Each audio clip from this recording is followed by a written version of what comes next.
Bueno, muchas gracias Alejandro, muchas gracias al Consejo por esta invitación a exponer en este importante seminario en la celebración del primer año, ¿cierto?, de la promulgación de esta ley. La mirada que voy a dar es desde una facultad de Economía y Negocios específicamente. Tratamos de analizar y mirar un poco cómo, por un lado, la responsabilidad social y la transparencia, ¿cierto?, afectan en la economía. He titulado, por lo tanto, ¿cierto?, esto Economía y Transparencia.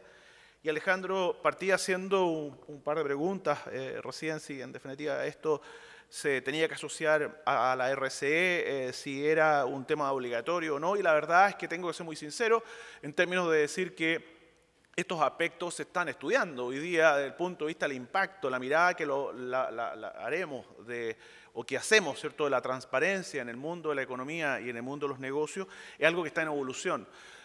Si bien es cierto, si miramos hacia atrás, ¿cierto?, la responsabilidad social ha venido evolucionando desde más o menos el año 1984, cuando el profesor Freeman en Estados Unidos, ¿cierto?, plantea lo que se denomina la teoría stakeholders, que viene a tratar de colocar un pie encima, ¿cierto?, a lo que venía dominando hasta lo que planteó Friedman en los años 70, ¿cierto?, en términos de que la única responsabilidad de las empresas finalmente, ¿cierto?, era con sus accionistas y eso se entiende, ¿cierto?, finalmente como ganar dinero. Ha venido colocándose sobre la mesa el concepto de empresa responsable y sustentable también.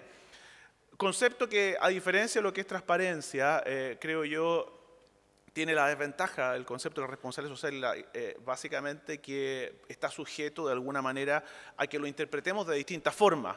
La transparencia tiene la gracia de que es bastante, la palabra sí lo dice, ¿cierto?, más claro y más transparente entender qué estamos diciendo cuando estamos hablando de transparencia. Sin embargo, ¿cierto?, este concepto que está comenzando a ser estudiado desde el punto de vista académico en esta disciplina, y me quiero salir, ¿cierto?, del ámbito legal y jurídico, nos importa saber en definitiva, ¿cierto?, cómo va a impactar. Lo que estamos seguros y sabemos es que la economía ya no va a volver a ser la misma luego de que se comienzan a instalar estos temas. Exactamente hacia dónde va y cuáles son los modelos que deberían regir desde el punto de vista de lo que es el mundo privado, insisto, están en construcción, y digo no solamente nosotros, a nivel mundial, quienes están estudiando, investigando sobre estos temas, las primeras publicaciones respecto al impacto en el mundo privado empiezan a aparecer en los últimos años. Mucho más fuerte, ¿cierto?, ha sido en el tema de lo que es responsabilidad social todavía por el tiempo que lleva, digámoslo así. Ahora, cuando se habla de transparencia, también se abre inmediatamente un espacio, y lo decía el profesor Piñar, ¿cierto?, en términos de tener claridad de que hay aspectos que son transparentes, pero también hay aspectos que tenemos que proteger del punto de vista, no solamente de los datos, diríamos, en la mirada de la empresa, sino que del punto de vista de lo que es la información. O sea, Chile tiene que avanzar mucho, sin duda, ¿cierto? Y estamos en el primer año donde estamos instalando una ley que fundamentalmente aplica, ¿cierto?, al sector público. Tenemos que avanzar mucho en términos de lo que es la transparencia en el mundo privado, pero también en lo que es la protección de la información. Alejandro Ferreiro, ¿cierto?, ex ministro de Economía, lo sabe muy bien en términos de que en nuestro país es un país donde se generan muy pocas patentes, hay muy poca invención, porque en definitiva, ¿cierto?, también hay un elemento que se requiere de protección hacia las invenciones. Eso por un lado.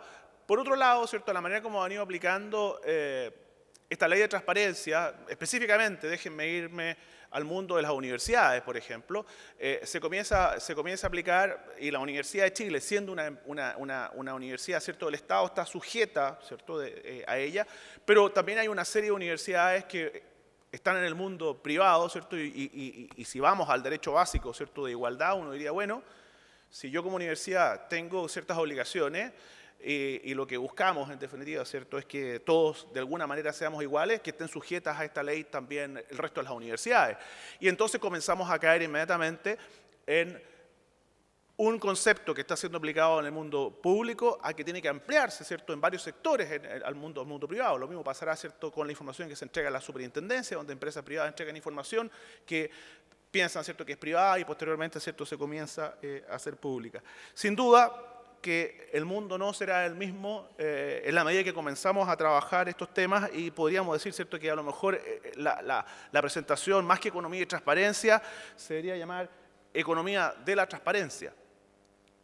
porque efectivamente, ¿cierto?, comenzamos a hacer una evolución económica que tenemos que entender y mirar históricamente, ¿cierto? Y cómo esto ha ido cambiando el foco en términos del desarrollo económico, partiendo, como sabemos, ¿cierto?, de una economía agraria, donde en definitiva, ¿cierto?, el poder estaba en la tierra, en quien tenía la tierra, ¿cierto?, a una economía industrial, ¿cierto?, de Taylor hacia adelante, ¿cierto?, todo lo que viene a ser, ¿cierto?, un fuerte análisis de lo que es la productividad y todos esos conceptos que se manejan en economía, a llegar a lo que denominamos en algún minuto la economía de la información, y pasar posteriormente, ¿cierto?, a una economía del conocimiento, donde fundamentalmente lo que teníamos, ¿verdad?, era un poder puesto, ¿cierto?, en quienes tenían efectivamente el conocimiento y podían usar la información y la productividad y todo lo que había hacia atrás, ¿cierto?, para poder generar crecimiento económico y generar valor económico. Entonces nos podemos perfectamente hacer la pregunta si no vamos hacia una economía de la transparencia, entendiendo además que la transparencia se fortalece y se fomenta de alguna manera, ¿cierto?, al tener buena información y tener conocimiento. Pero también en base a lo que mencionaba recién, cómo va a impactar a las empresas y hasta dónde efectivamente se llega. ¿Es un elemento obligatorio o es un elemento, ¿cierto?, voluntario? ¿O hasta dónde está lo obligatorio y hasta dónde está lo voluntario? Gran tema de discusión que, insisto, ¿cierto?, podremos debatirlo acá, pero no está zanjado. Sin lugar a duda, comparto con el profesor Piñar que hay cosas que tienen que ser mínimamente obligatorias, pero probablemente vamos hacia una economía donde el elemento de transparencia va a tener grandes impactos y eso es lo que quiero compartir con ustedes y básicamente mostrando hechos, cosas que están ocurriendo que podemos generar, ¿cierto?, y podemos colocar en el debate. En la era de la transparencia, sin lugar a dudas que comienza a haber un cambio. Toda la parte importante de la teoría económica y todo lo que se maneja hoy día en el mundo de los negocios está fundamentalmente basado en que la información es poder. Claro, la información es poder y quien tiene información tiene el poder y por lo tanto se puede generar lo que desde el punto de vista de negocio económico, en economía se llama asimetrías de información. Cada uno de nosotros como consumidores, como personas que compran bienes y servicios, una serie de empresas, estamos sujetos a ese problema permanentemente. Y como las empresas tienen más información que nosotros, entonces esa información se aprovecha y finalmente eso se transforma en valor económico para las empresas.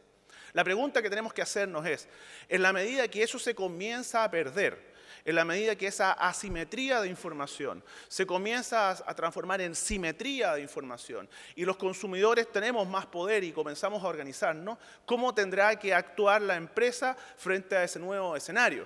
E insisto, ¿cierto?, sea por lo que es obligatorio o sea por lo que es absolutamente voluntario. Y yo lo que quiero mostrar es hechos donde en definitiva no es necesario todavía, ¿cierto?, pensar, creo que hacia allá tenemos que apuntar, en que las empresas tengan que ser obligadas muchas veces para temas de transparencia, sino que de alguna u otra manera deberían ir en forma natural, porque se lleva a la economía a ser empresas transparentes.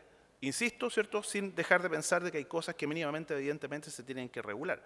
Estamos en un mundo sometido, ¿cierto?, a grandes evoluciones de información. Hoy día la información, la velocidad con que circula la información es impresionante. Hace 10, 15 años atrás no circulaba la información como hoy día circula. Las tecnologías están absolutamente disponibles para que las podamos usar y nos podamos informar en términos permanentes. Sabemos en forma instantánea lo que ocurre en cada parte del mundo y es más, comienzan a aparecer aplicaciones donde la gente comparte información online y es capaz de decirle a una serie de amigos, decirle, oye, ¿sabes qué? No vengas a este restaurante porque la atención está mala. ¿Ah? La información circula online. Eso no se podría, ¿cierto? No se habría podido hace 10 años atrás. Tenemos un mundo donde la comunidad entonces se comunica y se transfiere información rápidamente. Está todo al alcance de la mano. Y eso es un hecho que las empresas no pueden dejar de considerar. E insisto, ¿cierto? Para esto no hemos necesitado ninguna ley. Hemos generado, ¿cierto?, desarrollo tecnológico que finalmente está impactando en las empresas. Y por otro lado, ¿cierto?, también podríamos decir, se sufre de alguna manera una crisis de confianza en la empresa. Eso es innegable, ¿cierto? Cuando uno mira y observa lo que está pasando en nuestra economía, uno dice, bueno, hay una crisis de confianza en la empresa. Y claro, ¿cómo no va a ser así si finalmente nos comenzamos a enterar de cosas que no sabíamos? Cosas que no creíamos que ocurrían y ocurren, ¿verdad? Y comenzamos a tener poder. No quiero ir en específico, ¿cierto?, a comentar el caso, pero la semana pasada tuve al gerente de un banco sentado en mi oficina dándome explicaciones. Y la verdad es que, claro, uno dice, bueno, ¿a qué se debe eso? Bueno, puede ser que mi correo decía abajo, director del Observatorio de Responsabilidad Social y Transparencia, a lo mejor por eso fue a mi oficina, pero yo creo que en realidad todos los ciudadanos estamos sujetos hoy día a que quienes nos prestan servicios nos den explicaciones por qué ocurren cosas que no deberían ocurrir. Y es algo, ¿cierto?, que va incrementándose sistemáticamente. Podríamos preguntarnos, tratando de responder, esta lámina la incorporé a última hora, por eso cambié un poquito la presentación, la pregunta que hacía Alejandro, y aprovechando que teníamos algunos minutos más, ¿cómo se relaciona la responsabilidad, la transparencia y el valor? Cuando digo valor, ¿cierto?, desde el punto de vista económico.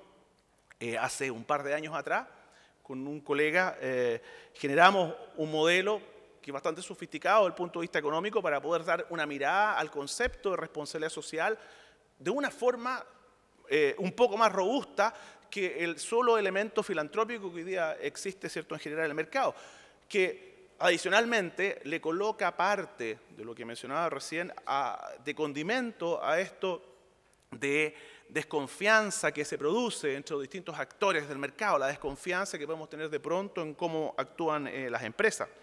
Y en ese sentido, el modelo se puede relacionar perfectamente con conceptos de transparencia porque nosotros partimos diciendo que la responsabilidad de las empresas tiene que ser primero institucional. Entonces ahí está todo el elemento obligatorio, todo lo que no es voluntario. Cuando decimos institucional nos referimos específicamente, perdonen que lo diga de esta manera, a cómo lo plantea Douglas North el año 1991. 90-91 él publica varios papers en torno, ¿cierto?, al concepto de responsabilidad institucional y eso le lleva a recibir el premio Nobel de Economía, ¿cierto?, por aquellos años, donde él dice, bueno, el primer elemento y fundamental de las empresas es que ellas, instalándose en un lugar específico cualquiera, tienen que ser capaces de comprender y respetar todo lo que se conoce, ¿cierto?, como la institucionalidad, que puede ser explícita, dada por las leyes, o tácita, dada por las costumbres. Entonces hay un elemento importante en términos de comprender que finalmente la empresa se instala en un entorno social para desarrollar un negocio. Y ojo, cuando digo, muchas veces uno le tiene miedo a la palabra negocio porque cree que tiene que ver con lucro y nada que ver. Yo siempre digo negocio es un elemento que tiene que ver con acción, movimiento. De hecho, la palabra es negocio, negación del ocio, ¿cierto? Y le tenemos como temor y pensamos que el negocio es un concepto, ¿cierto?, asociado al lucro y la verdad es que no. El concepto de negocio se puede asociar a esta universidad, a la nuestra, ¿cierto?, a la policía. Cada una de ellas hace su negocio y cuando hablamos, ¿cierto?, de que una institución, una organización se centra en un entorno social a desarrollar una actividad, desarrolla su negocio y para eso tiene que entender muy bien cómo ese negocio impacta a la normativa, ¿cierto?, que en definitiva, ¿cierto?, es explícita, y aquellos aspectos que son más de costumbre, podríamos decir, ¿cierto?, lo que no está escrito dentro de esa institucionalidad, pero que se respeta. El clásico ejemplo que se da en Chile es el famoso cheque a fecha, donde en definitiva, ¿cierto?, no hay una institucionalidad, pero lo respetamos, ¿no? En general, ¿cierto?, no tratamos de cumplir ello. Posteriormente, hay un aspecto de lo que nosotros llamamos hacer bien el negocio.